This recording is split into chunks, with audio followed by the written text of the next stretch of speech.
Today's topic is organizing with a partner or and with kids, or what to do when you have very different styles than the rest of your family with organizing. So before I start talking about that, I want to mention that one really important aspect of the KonMari method is that you can only organize your own belongings. Okay, you're not permitted to throw out anything that belongs to anyone else, or make decisions about items that don't belong to you.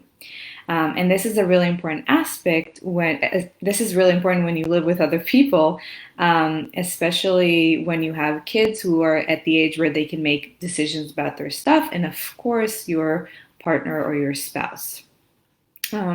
So the reason that this is so essential is that the KonMari method is really about respecting items or belongings in general, and so we also respect the ones of other people. And even though they may cause you stress or discomfort, they're not yours, so you can't make decisions about them. Okay, so this is where my talk comes in. So I wanted to address some of the main challenges that come with living with other people, and give you some solutions and maybe food for thought.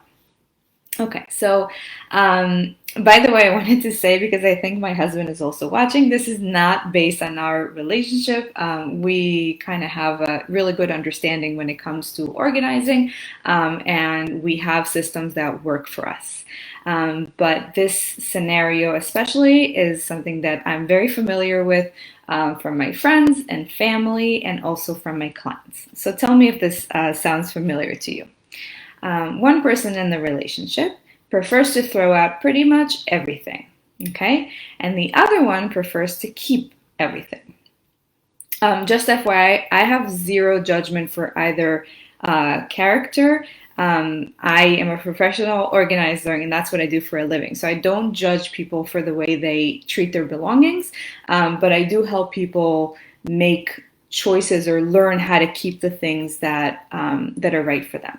So let's break down for a second the scenario that I described. Okay, one partner prefers to throw out stuff and doesn't have many attachments. The other one gets really stressed out by throwing out things and prefers to keep them. So let's see. What does each character feel? So the person who likes to hold on to things just feels safer knowing that they have them. And that may not be rational, they may never use them, but that person might also enjoy abundance and like to have many things and collect things, and that brings them joy. At the same time, they might also be overwhelmed by all their stuff, and both of those feelings can coexist at the same time, okay? Even if they sound contradicting, a person can feel much safer holding on to things, but at the same time, feel like they have too much, but they can't let go, okay? And just to clarify, because this is a common mistake, the mess in the house is not because of the person who holds on to things, okay? That is not the reason your house is messy, okay? You can hold on to thousands of items and have them neatly organized in a perfect system, and not have a messy house at all, okay? So we need to let go of that idea. The mess is not because of the person who likes to hold on to things. So the second person who doesn't like keeping things and prefers to throw them out could be a person that just prefers more space, or feels more calm when their environment is not full of items. And you don't have to be a minimalist, by the way, to enjoy this kind of style. You may or may not be, okay? But at the same time, I also want to point out that just because you prefer throwing out stuff doesn't mean you're organized, okay? It doesn't mean that the stuff that you do have is organized, or that you have a good system. So how can these two characters live together in the same house in peace and harmony, and enjoy their space and their stuff? So I think the answer is quite simple, not easy, but simple. Okay, it starts with communication. So each person needs to explain to the other person why they prefer a certain style and why it makes them happier or safer. So if you like to hold on to your items and you have lots of sentimental items, the idea that someone else, especially your partner who is like your support system, wants to throw them out is really stressful and counterproductive. So you can't do that. Okay. On the other hand, if you're the person who prefers fewer items and your partner keeps collecting them, that can be really stressful for you because you need your space and your calm areas. Okay. So the first thing you need to do is communicate to each other how you feel and why you feel that way. Okay. And this is not a conversation you have in passing, okay? You need to actually sit down and have a real conversation about this. And then after you've talked about it, you actually need a good organizing system so that both of you know how you're going to organize the items that you have. Because again, you can hold on to lots of items and have a good system and it won't look like a mess. Or you can hold on to very few items and it still won't bring you joy and it won't look nice. So you need to have an organizing system. So in other words, let's say this couple had this amazing conversation and now they are going through the KonMari method, for instance. Both of them might make very different decisions about the items they choose to keep, okay? Because they each can organize their belongings and make decisions about their belongings. Now, if you own things together, let's say in the kitchen, or if there are books that you own together, then that's a more complicated conversation and decision process, but it's still not impossible. You just need to communicate and have a good organizing system. Okay, so once you have that and you learn how to store your items properly and how to display them properly, you might not feel as overwhelmed, both of you, okay? The person who likes to hold on to items will have a beautiful way to organize them and to display them. And the person who prefers fewer items might not be as overwhelmed if they're not in their face all the time in a big mess. So for instance, I'm working with a couple where the wife is my client. So we cannot, and we do not make decisions about the husband's items, okay? We don't throw them out. It's not ours to make a decision, okay? But if there are shared spaces, let's say the office, what we did was simply just put them in a neat way, okay? So you can put the books upright, or you can group items together that are similar on different shelves, okay? There is a way to make the space more neat, even if we're not making decisions about what we're keeping and what we're parting with. So that's one way around it if only one person wants to go through the process, or one person prefers to do the organizing and the other partner is not ready for that, which is totally fine. Okay. So that's one thing. That's the first scenario. Okay. So in other words, you want to talk about it, communicate your feelings and why you have your style, and then you need a better system. One more comment regarding couples and their stuff. It's not only what you have in the home, and especially in today's world where we just shop online a lot and things just show up in the house. There are different styles when it comes to purchasing stuff, okay? And there could be a mismatch in the buying habits of the couple. And so this is also something that you need to communicate, okay? And by the way, it could be that both sides are overwhelmed by the other person's style. So let's say one partner really likes to buy clothing and there are lots of clothing items that show up at the house, and the other person in the couple might like to buy lots of food items that are really exotic or whatever, and then maybe they're rarely used, for instance, okay? But either way, you need to have a conversation about your buying habits as well, because if things keep showing up at the house, you need to have a system for that as well. You need to make sure that you have a place to put the stuff that you buy. Otherwise, it's just accumulating, and that again causes stress for the couple.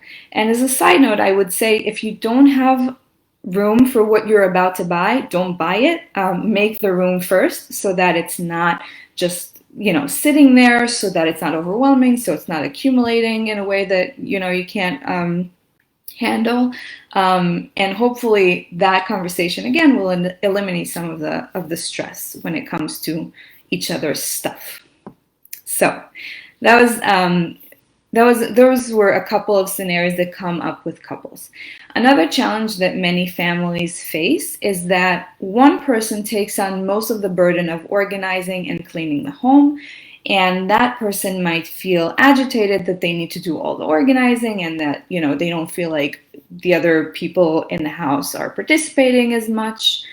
And it could happen also not only between couples, but if you have kids, you could be very overwhelmed by having to pick up after kids and their toys and their stuff, and the rooms are a mess, and what you do, and just like that constant dealing with stuff all day long.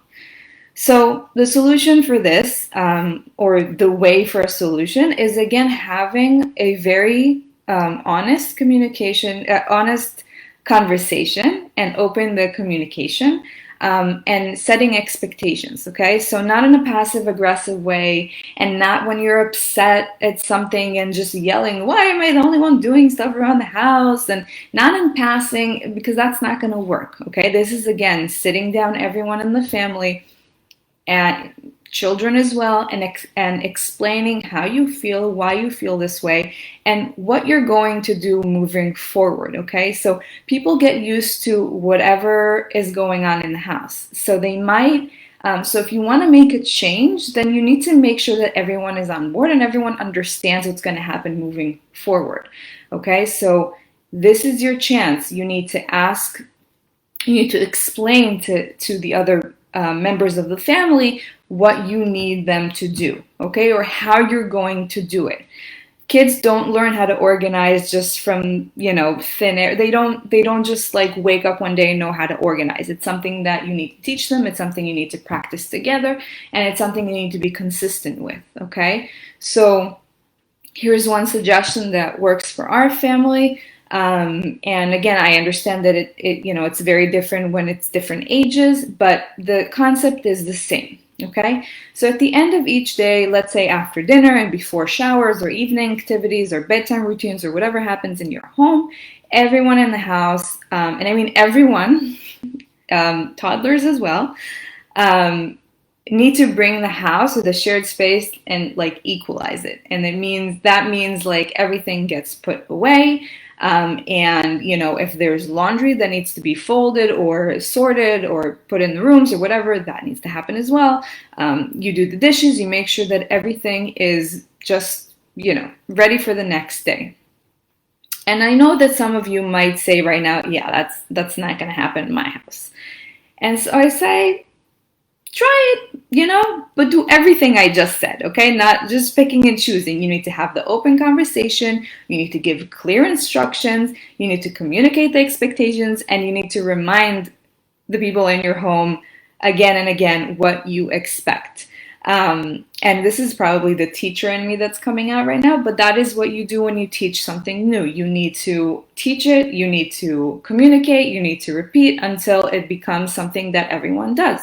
And if you think that that's not possible for your family right now, that's okay as well. Maybe you're not ready for that. But just make sure that you're making that decision, that this is not something that you want to take on right now. But I have to say that from my experience and from what I've seen, if you actually have the conversation and actually set the expectations and teach what you need to be done. So if you like the laundry done a certain way or folded a certain way, you can teach your family members and then see how that goes. And it might work great or maybe not. And then you tweak it. But it's much better to have this conversation. So one last comment about, the house and kids and all that. I know that many people get very upset about mess around the house when there are kids around. So you might, be after a really long day at work, either working from home or working in an office. and you just go downstairs or you come home and the house is a mess and you just feel like so despaired and you just feel like, seriously, I just had such a long day and everything is a mess. So first of all, I understand the feeling, and it's valid. But I want to reassure you that if you go through the process of organizing your home and making sure that everything has a home and that you only have the things that spark joy and only the things that your family uses and so on and so forth, then cleaning up becomes much easier. And then you won't feel despaired or helpless in the presence of all the mess and the stuff.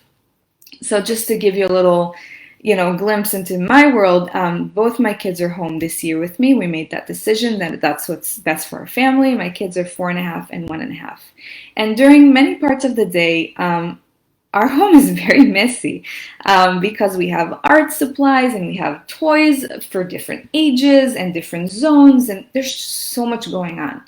But at the end of the day, we did what I just described. So we put things away, we know where everything goes, and so on. And so it takes us 10, 15, maybe 20 minutes to get everything back to where it should be. But I don't feel overwhelmed, I think, by the mess because kids should be messy. They learn best in non-sterile environments, so you want them to make a mess, but at the same time, you also have to teach them from a very young age to put things away and to learn how to, it's okay to make a mess, but it's also required to bring back the room or the house to where it should be at the end of the day, so that when it's our time, like our grown-up time, or calm, quiet time, then we don't need to be looking at mountains of toys.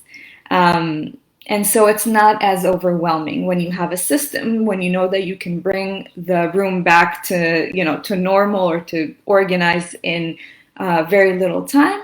Then it doesn't feel as overwhelming. So if you don't have a good system yet, it's okay. You can definitely get there. So that's all I wanted to cover. I'm gonna peek here and look and see if there are any questions. Okay. Hi everyone. Okay, so how do you teach toddlers to clean up after themselves if they are not old enough to be sat down for a conversation? Um, Toddlers learn best from observing and following instructions or songs. So of course there's a cleanup song, clean up, that like will never leave your brain after you've listened to it a few times. You just do that with them. You just show them what to do, and they learn which bin is for the cars and which bins are for the magnet tiles or whatever, and that's it. You don't need to get to the point where you need to have the conversation if you just started from a young age. But if your family's already doing things, or the things are not optimal and you feel overwhelmed because you're doing everything, then yes, 100% you should have the conversation with the people who understand words. So not the toddlers, but the toddlers will learn from observing you guys. And so yeah, I mean, those are the main challenges that I wanted to cover today. And I wanted to also tell you that I'm here for your family's organizing needs. I can help make a plan for for you and for your family to tidy up.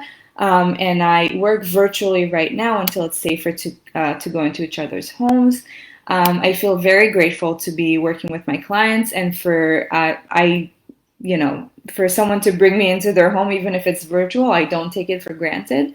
And it's been a joy to watch people transform their spaces and have better habits. So it's not helpless. And I definitely believe that it's possible if you just have a good plan. So it is helpful. This is what professional organizers do. This is what I do. I help teach families and work together to find a system that works for everyone. So you don't have to be overwhelmed by your stuff. Your stuff is there to serve you. This is part of the KonMari method. Your stuff is there to serve you. It wants to serve you well. And so when you get to the point where you're surrounded by things that spark joy for you, and that where you get to a point where you're comfortable with your partner's style, and you find a way to, to get there, then it's just so much easier to breathe in the space. And if it sounds like science fiction to you, please send me a private message so we can talk about it, because I assure you it is not. It's just a matter of communication, and some good hard work. But once you do it, you won't be sorry. So thank you for listening. If you're here live or if you're watching this afterwards, please feel free to contact me anytime. Follow me on Facebook and Instagram, and I'll see you in the next live. Goodbye.